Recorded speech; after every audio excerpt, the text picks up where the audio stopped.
పెరిగి తగ్గెరో తగ్గెరో తగ్గే అని మొత్తుకునుడు తప్పితే ఆడ ఏది సక్కగా తేల్తలేదు. ఓ దిక్కు నుంచి చూస్తే ఈ బంగారం వెండి మనతోని దాగుడు మూతలు ఆడుతున్నాయనే అనుకోవాలి. మరి లేకుంటే ఏందుల్లా ఓ పారి పెరుగుతదని ఇక తగ్గనే తగ్గది జల్ది పోయి కొనుక్కోరని చెప్తే అప్పో సప్పో వేసి కొంటురు. మళ్ళా 4 రోజులు గడుస్తేయలేవు. స్వల్పంగా తగ్గుతున్న బంగారం ధరలు, భారీగా తగ్గిన పసిడి అని వార్తలొస్తాయి. తీరా పోయి చూస్తే ఎంత తగ్గుతది? ఓ 100నో 200లో, మా అంటే ఓ 500. అంతకు మించి తగ్గింది అంటే అది షాకింగే అనుకోవాలి.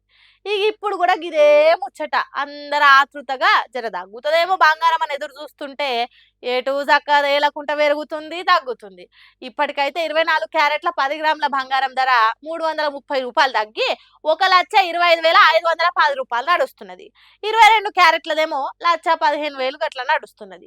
ఇంట్లో ఇంకో షాకింగ్ ఏంటంటే బంగారం కంటే వెండే దూసుకపోతాంది కాబట్టి ఒంటె పెదవికి నక్కాశ పడ్డట్టు ఆ ఆశగా ఎదురు చూపులు మానేసి కొనాలనుకుంటే గోనుర్రి, లేకుంటే ఊకొర్రి. ఇక మనలో మన మాటబ్బా, పెరిగితేనేమో వేలల్ల పెరిగి ధర తగ్గితేనేమో వందలలో తగ్గుతుంది. ఇక గీడనే అర్థం కావాలి మనకు. ఎంత తగ్గినా లచ్చకు మీదనే ఉంటది తప్పితే కిందకి దిగది. ఉన్న సొమ్మును పైలంగా దాచుకుంటే గదే చాలు. అంతే కదా.